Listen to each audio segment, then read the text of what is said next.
배부른 시험이라는 제목으로 하나님 은혜 나누겠습니다. 오늘 말씀은 다소 위험성이 느껴질 만큼 무서운 하나님의 모습이 보입니다. 그러나 여러분 아시죠?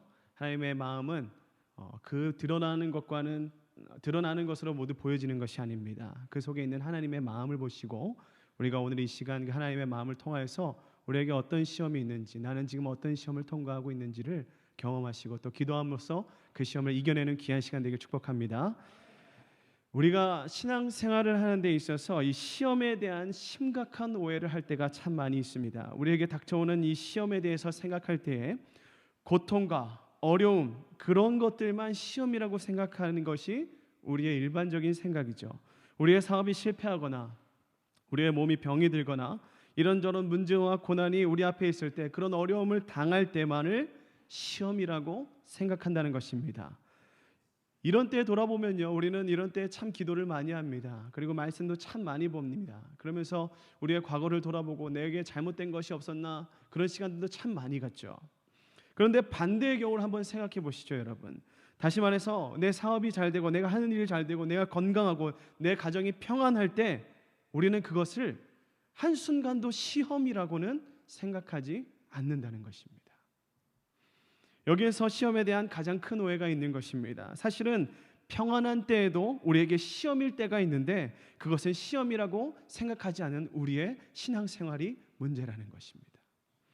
귀한 물건은 도둑 맞으면 시험에 들었다고 말합니다. 그러나 누가 나에게 선물을 가져오면 그것이 결코 시험이라고 생각하지 않죠. 그 선물이 그저 선물이 아니라 뇌물일 수도 있는데 말입니다. 누가 나에게 달갑지 않은 충고나 언짢은 말을 하면 기분 나빠합니다. 그 사람과의 관계가 나빠지면서 나는 지금 관계의 시험을 받고 있나 보다 라고 생각합니다. 그러나 칭찬을 들으면 좋아하죠. 아무리 칭찬을 시험이라고 생각하지 않습니다. 그러나 여기에 함정이 있는 거죠.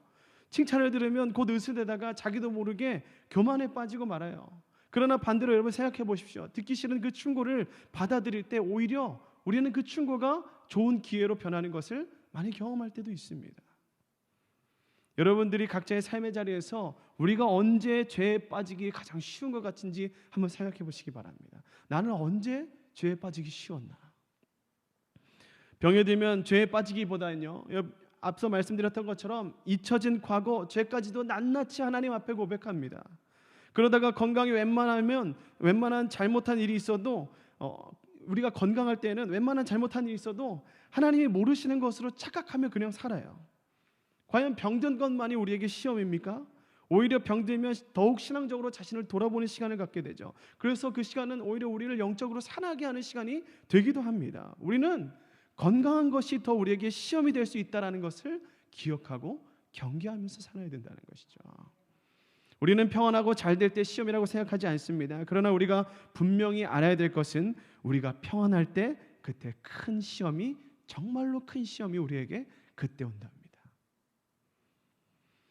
오늘 우리에게 있어서 가장 큰 문제가 바로 여기 있습니다. 우리나라 경제적으로 참 어려울 때가 있었습니다. 그때 우리 한국 교회는요, 성령으로 불이 붙어서 기도가 끊이질 않았습니다. 주일을 철저히 성수하고 예배 중심으로 믿음 생활을 잘 가져갔어요. 그러나 요즘 모두가 잘 살고 있지 않습니까? 먹을 것을 걱정하는 시대는 이미 지나갔습니다. 요즘 우리네 사람들의 고민은 무엇입니까? 유튜브나 영상이나 그런 어떤 매스미디어나 TV에서 나오는 영상들을 보십시오. 우리가 기존에 알고 있던 재료들도 어떻게 하면 더 잘 먹을 수 있을까? 어떻게 하면 더 잘 입을 수 있을까? 어떻게 하면 더 내가 잘 보일 수 있을까? 더를 생각하는 시대가 됐어요. 그렇다면 지금의 믿음의 백성들은요, 지난날에 어려웠을 때보다 더 신앙생활을 잘하고 있습니까? 아니요, 그렇지만은 않습니다. 우리의 삶의 퀄리티는 높아졌는데 그에 따라 우리의 신앙의 퀄리티로 높아졌느냐 비교해 보면요, 결코 그렇지 않다는 거예요. 오늘 본문 말씀에 그에 따른 하나님의 탄식의 메시지, 탄식의 소리가 들어있습니다. 우리 함께 본문 말씀 5절과 6절 말씀을 함께 읽어보겠습니다. 시작. 내가 광야의 마른 땅에서 너를 알았거늘 그들이 먹여준 대로 그들의 마음이 교만하여 이로 말미암아 나를 잊었느니라. 이 말씀을 쉽게 하면요, 이스라엘 백성들이 등 따숩고 배부르니까 누구를 잊어버렸어요? 하나님을 잊어버렸어요. 그에 대한 탄식을 지금 하나님이 하고 계시는 겁니다. 이스라엘 백성들은 어떤 백성입니까? 그들은 하나님의 백성입니다. 하나님이 백성이 되어야만 하는 그런 백성들이었습니다. 그런 민족이었습니다. 그들이 존속할 수 있었던 것, 그들이 여전히 자유민족으로 살 수 있었던 것은 오직 하나님의 은혜라고로 밖에 표현할 수 없는 민족이었죠. 그래서 4절 말씀에 보면 나는 내 하나님 여호와다라고 하십니다. 이스라엘 백성들이 애굽에서 비참하게 노예 생활할 때에 하나님이 그들을 구원해 주십니다. 그들이 광야로 이끌어 나와서도 그들이 알아서 살라고 하지 않으시죠. 광야에서도 모든 것을 다 먹이고 입히시고 재우시고 채우십니다. 그리고 그들이 그 광야 생활을 끝나고 가나안에 들어왔을 때도 큰 복과 큰 은혜를 하나님이 내려주세요. 그럼에도 불구하고 그들은 그렇게 인도하시고 보호하시고 먹이시고 함께 하시는 하나님을 잊어버려요. 다른 민족이면 몰라도 이 이스라엘 백성만큼은 하나님을 잊어서는 안 되는 민족이었습니다. 그렇게 믿었던 백성이 하나님을 잊었다고 하나님이 지금 말씀 가운데 탄식하고 계신 겁니다. 호세아 선지자를 통하여서. 그런 이스라엘 백성들이 언제 하나님을 잊어버렸는지 여러분 한번 기억해 보십시오. 우리 함께 6절 말씀 다시 한번 더 읽어보겠습니다. 6절 말씀입니다. 시작. 먹여 배가 불렀고 배가 부르니 그들의 마음이 교만하여 이로 말미암아 나를 잊었습니다. 여러분 언제 잊어버렸다고 했습니까? 배부를 때. 배부를 때 하나님을 잊어버렸다라고 표현합니다. 여러분 배고플 때는 하나님을 잊지 않는데 배가 부르니까 하나님을 잊어버렸다는 거예요. 그들이 하나님을 잊은 동기가 무엇입니까? 배가 고파서 나를 먹이지 않는 신은 더 이상 없구나라고 생각해서가 아니고 내가 너무 배가 불러서 하나님을 잊어버렸다라고 말해요. 여기서 배가 부를 때란 단순히 문자 그대로 내 배가 밥을 먹어서 배가 많이 불렀을 때 그때만 뜻하는 게 아니라는 걸 여러분 다 아실 거예요. 걱정이 없고 근심이 없고 풍족하고 평안할 때를 이루는 말 아니겠습니까? 아플 때가 아니고 건강할 때입니다. 사업이 어려울 때가 아니고 사업이 참 잘 나갈 때예요. 가난할 때가 아니고 잘 살 때, 그때를 지금 배부를 때라고 표현하는 것입니다. 먹을 것이 없고 잠자리가 부족했던 불편했던 그 광야, 그때는 하나님을 잊지 않았습니다. 그것은 주변의 족속으로부터의 위협도 끊이지 않았어요. 언제 공격이 들어올지 모르는 곳이었습니다. 광야 40년은요 그야말로 절박한 상황 가운데 있었던 이스라엘 백성입니다. 근데 그럴 때마다 그들이 누구를 찾았습니까? 그들은 날마다 하나님을 찾았어요. 날마다 먹을 것을 위해 하나님을 찾았고 날마다 내가 마실 것을 위해 하나님을 찾을 수밖에 없었습니다. 하나님이 원하시는 것, 하나님이 가라는 것을 따라서 구름기둥과 불기둥을 따라 움직였습니다. 그곳에서 멈췄고 하나님의 말씀 아래서 순종했고 따랐고 모든 것이 하나님 그늘 아래에 있었어요. 광야에서는요 단 하루도 하나님을 잊을 수가 없었습니다. 그렇게 하나님을 바라보며 하나님과 함께하며 가나안까지 무사히 도착하게 됩니다. 가나안은요 광야랑은 너무나도 다른 곳이었어요. 너무 하나님이 약속하신 땅이라고 말할 만큼 비옥하고 기름지고 아주 좋은 땅들이었습니다. 거기서부터 농사를 하기 시작하니까 하나님도 더 이상 내가 먹을 것을 줄 필요가 없어서 만나와 메추라기를 그때부터 끊으십니다. 가나안은 더 이상 광야 생활 같은 절박한 상황이 아니었어요. 사망의 뜨거운 길도 없었습니다. 그들은 풍성한 무화과 나무와 포도나무 밑에 앉아서 시원한 요단강 물에 발을 담그고 쉬면서 삼삼오오 이야기하며 즐거운 나날을 보냈습니다. 광야에서는 눈앞에 보이는 것이라고는 모래밭뿐이지만 가나안에서는 푸른 초원에 양떼들이 꼴을 뜯고 곡식들이 풍성한 넓은 들판이 쫙 펼쳐져 있었어요. 광야에서의 하루는 먹을 만큼의 그 만나였습니다. 그 메추라기였어요. 가나안에서는 몇 달, 몇 년을 먹을 양식을 창고에 쌓아두고 살았습니다. 광야에서는 매일같이 치고 거두는 천막 생활이었지만 지금은 좋은 주택에서 좋은 옷을 입으며 기름진 것으로 포도주를 마시는 삶, 말 그대로 배부른 삶을 살고 있다는 거죠. 이 시점에서 이스라엘 백성들은 이렇게 배부르고 풍요롭고 평안한 삶을 누리게 된 것이 누구의 은혜인가를 생각해야 됐습니다. 6절 말씀에 그들이 먹여준 대로 배가 불렀고 라는 이 말씀에서 하나님께서 배가 부르시게 해주셨다는 것을 이들이 기억하고 있어야 됐어요. 그러면 그들은 하나님께 늘 마땅히 감사하고 그 하나님께 드릴 것이 더 뭐가 있을까를 생각하고 내 신앙생활이 지금 올바른가를 돌아보고 이렇게 생활했었어야 했어요. 그런데 그럴 이스라엘 백성들이 어떻게 했다고? 지금 배부르니까 하나님을 잊어버렸어요. 사랑하는 서울제일교회 성도 여러분, 이 말씀은요 그저 호세아 시대의 이스라엘 백성들만의 모습이 아닌 것입니다. 이 모습이 누구입니까? 저와 여러분의 모습이에요. 우리나라가 일제 압박으로 나라까지 잃어버리고 우리 말도 사용 못하고 우리의 성까지도 일본의 성으로 바꾸게 하려는 때가 있었습니다. 그 일에 반대하고 한국교회 지도자들을 막 반대하고 시위하니까 그 사람들을 다 잡아다가 가두고 결국 1945년 8월 17일에 전부 처형하리라는 명령을 기다리고 있었습니다. 죽을 날을 받아놓고 있었어요. 그런데 하나님께서 일본의 계획 3일 전인 8월 15일 언제입니까? 광복절. 그들의 계획이 실행되기 전에 우리의 기도가 하나님을 움직이게 했고 하나님이 그 일제의 치하 그들이 항복하고 한국에서 나가서 우리는 광복을 누리게 됐다는 겁니다. 우리나라의 광복은 여러 방면에서 한국교회 성도들의 기도의 응답으로 주어진 축복의 시간이었습니다. 또 해방 후에 6.25 때를 생각해 보십시오. 공산화가 될 뻔하지 않았습니까? 그때 역시 한국교회는 하나님께 부르짖고 기도했습니다. 그때 한국교회는 많은 어려움과 순환이 있었지만 하나님을 향한 뜨거운 신앙의 불이 붙었어요. 그 결과 방방 곳곳에 그 상황 곳에서도 교회가 세워졌습니다. 그때 성도들의 믿음은 생명을 걸고 이 신앙을 지킨다라는 마인드였습니다.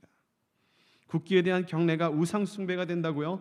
한국교회가 가르쳤습니다. 그래서 교회 다니는 많은 학생들이 정학을 먹고 퇴학을 당하는 사례도 많이 있었다고 합니다. 주일 성수하기 위해서 좋은 직장을 쫓겨나면서 신앙생활을 했습니다. 그런데 지금 오늘날 우리나라는 어떻습니까? 하나님은 우리나라를 크게 축복하셨어요. 불과 몇 년 전 누군가의 어떤 다른 나라의 구제를 받아야 되는 우리나라였는데 이제는 다른 나라의 구제를 할 정도로 넉넉한 나라가 되지 않았습니까? 이제 우리나라가 어떻게 큰 복을 받아서 이제는 무엇을 먹을까 입을까 염려하는 그런 나라가 아니라 무엇을 더 잘 먹을까 무엇을 더 잘 입을까 이것을 생각하는 나라가 됐다니까요. 이렇게 배부르게 된 것은 대통령이 정치를 잘해서가 아닙니다. 정치인들이 정치를 잘해서가 아니에요. 한국을 놓고 기도하는 믿음의 백성의 기도가 있었기 때문에 이 모든 것이 가능한 줄로 믿습니다. 그렇다면 하나님의 은혜를 알고 감사하는 것이 우리에게 마땅한 일 아닙니까? 더욱 하나님 앞에서 신앙생활을 더 열심히 내가 어떻게 주님께 어떤 것을 더 드릴 수 있을까? 내가 어떻게 하면 더 신앙생활을 잘할 수 있을까? 지금의 이 신앙생활보다 더 깊은 하나님의 임재 속에 들어가고 싶다. 이런 갈망이 있어야 되는데 우리의 현실이 어떻습니까 지금? 솔직히 말해서요. 코로나 터지고 난 이후에 우리의 마음 한켠에 이런 마음이 있습니다. 그래, 지금 시국이 이런데 내가 예배 드리는 것만으로도 참 잘하고 있는 거지. 언제 예배가 그렇게 드려주는 것이 됐습니까 여러분? 일이 좀 바쁘면 주일 예배야 빠지는 것이 좀 아무렇지도 않은 시대가 됐어요. 하나님이 다 이해해 주겠지.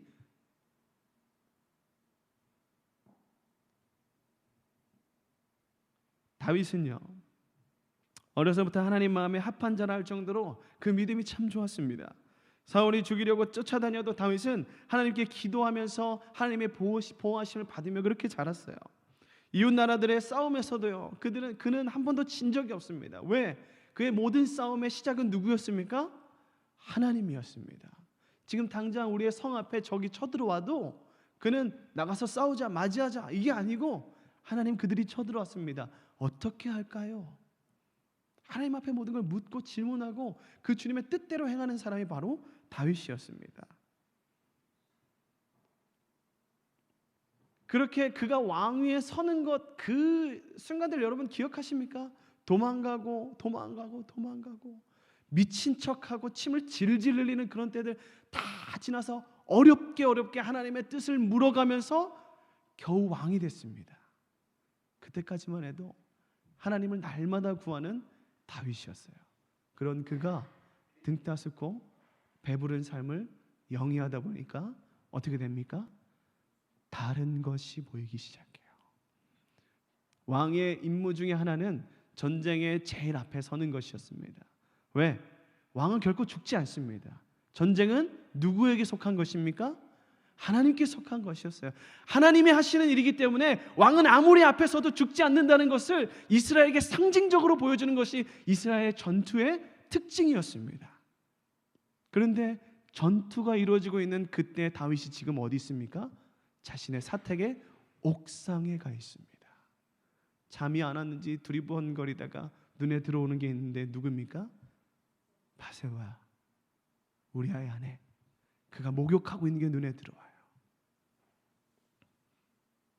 아무리 힘들고 어려워도 주님을 따랐던 그 사람이 부유하고 풍족하고 평안한 삶을 누리니까 하나님 아닌 다른 것이 눈에 들어와 죄를 짓기 시작하더라는 말입니다. 여러분, 우리의 신앙이 바로 이와 같습니다. 어려움이 있을 때는 항상 하나님을 찾아갑니다. 항상 하나님을 열심히 섬깁니다. 그러다가 평안하니까 자기도 모르게 하나님과 점점 멀어지는 나, 영적으로 죽어가는 나를 발견하게 되죠. 어려울 때 열심히 주의를 지키고 예배도 뜨겁게 드리고 기도도 간절하게 하고 말씀도 열심히 잘 들었습니다. 그런데 별 문제가 없고 하는 것마다 잘 되고 수입도 늘어나고 그러다 보니까 자기도 모르게 예전에 있었던 그 하나님을 향한 열정이 예전만하지 않다는 걸 발견하게 되는 거예요. 여러분, 이걸 발견하는 것만으로도 은혜입니다, 여러분. 그래서 여러분 기도하실 때 예배 드리기 전에 여러분 간절하게 하나님을 갈망하게 하는 마음을 달라고 여러분 꼭 기도하시기 바랍니다. 그 마음이 없이 예배를 드리니까 어떻습니까? 우리는 늘 지친 상태로 예배에서 나가요.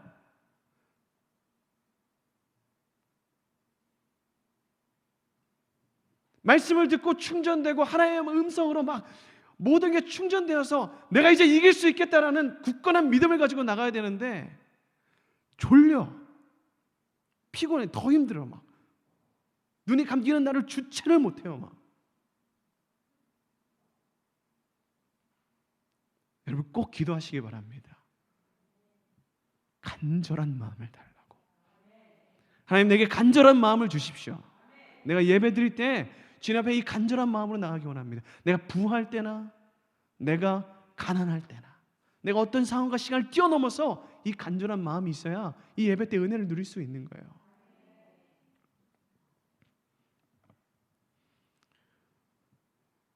여러분, 우리의 삶이 어떤지 지금 좀 돌아보시면 좋겠습니다. 내 신앙생활은 건강합니까? 성경을 읽는 시간이 얼마나 많습니까? 기도의 시간이 얼마나 여러분 가운데 있습니까? 예배는 얼마나 간절하게 드립니까? 여러분, 이거 세 개만 여러분을 검토하셔도 여러분 신앙 상태를 확인할 수 있습니다. 지난 날보다 못하다면요, 여러분 시험에 든 것이 틀림없습니다. 무엇 때문에 기도하는 시간이 줄었고 성경을 읽는 시간이 없어졌습니까? 무엇 때문에 주일 예배가 형식적인 예배가 되었습니까? 우리가 시험에 대한 착각이 가득할 때, 나는 평안하니까 지금 하나님 안에 있어라는 이 착각. 여러분, 평안할 때 그때를 경계하시기 바랍니다. 내가 평안할 때 이때 더욱 하나님의 음성을 찾는 게 힘들어요.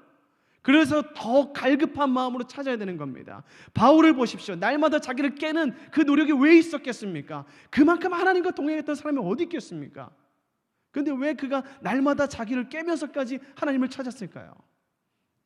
그 안일함, 안주함, 평안함이라는 시험과 늘 싸우고 있었기 때문입니다.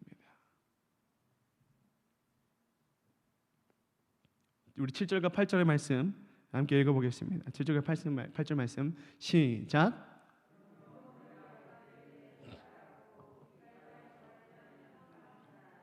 내가 새끼 이룬 곰같이 그들을 만나 그의 염통 커플을 찢고 거기서 암사자같이 그들을 삼키리라. 들짐승이 그들을 찢으리라.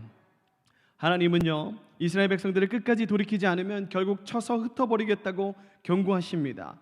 이스라엘은 하나님의 경고를 불구하고, 하나님의 경고하심에도 불구하고 하나님을 다시 찾지 않아요. 돌이키지 않습니다. 결국 그들은 어떻게 됩니까? 망하고 맙니다. 하나님의 백성이 하나님을 잊어버리고 끝까지 돌이키지 아니함으로 결국 망해버립니다. 여러분, 우리에게 믿음을 가르쳐줬던 많은 유럽의 선교사님들, 그들의 본토를 지금 한번 돌아보셨으면 좋겠어요. 믿음이 좋아서 우리에게 선교하러 오신 그 유럽의 나라들, 많은 나라들이요, 그 유럽의 많은 교회들이 이제는 텅텅 비었습니다. 지난날 어려울 때는 유럽 교회 성도님들은요, 대단한 믿음을 가지고 계신 분들이었어요. 열심을 다해서 교회당을 섬겼습니다. 지었습니다. 그러나 그들이 점점 먹기 편하고 전쟁 없는 지금의 유럽, 그 교회는요, 아무 곳에서도 예배를 보기가 힘들어요. 비었을 뿐만 아니라 이제 교회당이 없는 그 교회당이요, 예전에 유명했던 그 교회당이 이제 유명한 음식점이 되어 있습니다. 그 예배당이 춤추는 유흥업소가 되었어요. 그래서 그 유럽에는 클럽 오라고 하는 홍보는 할 수 있어도 교회에 와서 예수 믿으라는 전도는 할 수 없습니다. 한국 교회가요, 얼마 전까지는 성장했지만 지금은 성장이 멈춘 상태, 아니 오히려 줄고 있는 하락세입니다. 그 이유는 어려움이 없고 평안하기 때문이에요. 성도의 삶 가운데 하나님이 충만하게 주셔서 더 이상 간절한 마음, 갈급한 마음이 없어요. 내가 지금 누리고 있는 이 평안함에 대한 경계심이 없습니다. 난 지금 축복을 누리고 있고 하나님과 함께하고 있다는 착각 속에 빠지고 있어요. 전쟁의 위험이나 배고픔이 없는 오늘날 때문에 성도들의 신앙이 뜨겁지가 않아요. 교회 다니는 것도 형식적일 뿐 막 커다란 열심이 없습니다. 조금 더 열심을 내면 생색을 내고, 평안하기 때문에 하나님을 찾지 않습니다. 예배가 뜨겁지 않아요. 말씀이 귀에 들어오지 않아요. 기도하지 않아요. 날이 갈수록 신앙 상태가 게으르고 나태해집니다. 이미 하나님과의 관계가 끊어진 지 오래된 성도라고 말하기도 어려운 그 상태에 있는 분들도 참 많이 있을 거예요. 평안할 때 더 정신을 차리지 못했기 때문에 결국 하나님을 잃어버리고 망한 상태가 된 거예요. 여러분, 우리에게 망한 상태는 무엇입니까? 내 안에 더 이상 하나님에 대한 열망이 없을 때, 내 안에 더 이상 하나님과 관계가 없다고 나도 모르게 그렇게 인정하고 살 때입니다. 그때가 우리가 망한 때예요. 왜? 얼마만큼 망했는지, 얼마만큼 무너졌는지를 측정조차 불가능한 완전 바닥에 깔아뭉개져 있기 때문입니다. 그래서 예수님이 필요한 거예요. 여러분, 요한복음에 예수님을 뭐라고 표현합니까? 예수님을 빛이라고 표현해요. 빛이신 예수님을 만나면 어떻게 됩니까? 우리는 우리의 상태를 보게 됩니다. 이전에는 어두워서 내가 어디에 있는지, 어디에 상처가 났는지, 어떤 상황 속에 있는지, 어떤 절망 속에 있는지를 알지 못해요. 그러나 예수님을 만나면 어떻게 됩니까? 빛이신 예수님이 나를 비춰주는데 내 처절한 상태를 내가 보게 됩니다. 내가 여기에 상처가 있구나, 내가 아프구나, 내가 지금 절망 중에 빠졌구나, 내가 어려움 중에 있구나. 여러분, 예수님을 만나시기 바랍니다. 빛이신 예수님을 만나시기 바랍니다. 지금 누리고 있는 그 평안함의 경계함을 뚫고 나가서 빛이신 예수님을 갈망하는 여러분 되시기 바랍니다. 우리는 하나님의 탄식의 소리를 들어야 됩니다. 나는 내 여호와 하나님이라. 그런데 백성들은 배가 불렀고 배가 부르니 그들의 마음이 교만하여 이로 말미암아 나를 잊었다. 이 하나님의 탄식이 바로 오늘 우리를 향한 탄식이 되지 않도록 우리는 경계해야 되는 것입니다. 처음처럼 믿음을 회복하고 더 열심히 주님을 섬겨야 해요. 그래서 평안함 가운데도 끝까지 은혜 생활을 누리는, 진짜 축복을 맛보는 그 성도님들이 되시기를 주님의 이름으로 간절히 축복합니다. 함께 기도하겠습니다. 여러분, 말씀을 들으시면서요, 우리 대부분은 지금 코로나 상황인데 우리가 모두 고난 중에 있지 않습니까? 라고 이야기하실 수 있는 분들도 있겠습니다. 그러나 여러분의 신앙생활은 과연 코로나 때문에 적신호입니까? 다시 생각해 보면요, 이 코로나로 인해서 우리는 오히려 개인적으로 하나님 앞에 나아갈 수 있는 시간이 더 많아졌어요. 그런데 우리의 선택은 늘 하나님이 아닙니다. 지금 우리에게 처한 상황이 물리적인 어려움이든 풍요함이든 정신적인 문제든 정신적으로 건강하든 우리는 이 상황과 시간을 떠나 하나님 앞에 뜨거운 열정을 잃지 않는, 그 열정을 다시 회복하는 성도가 되어야 될 줄로 믿습니다. 이 시간 함께 기도하실 때 하나님, 제가 다시 주님 앞에 있기 원합니다. 성령의 불로 이 시간 나를 다시 세워주시옵소서. 이 시간 지난 안일했던 나의 모습을 주님께 내려놓습니다. 주님 받으시고 주님의 뜨거운 관계, 주님과의 뜨거운 관계를 다시 이어갈 수 있도록 회복하시고 이 시간 은혜 내려주시옵소서. 우리 함께 가지고 나온 기도 제목을 가지고 주님의 이름을 한번 부르짖고 기도하며 나아갑니다. 부르짖습니다. 주여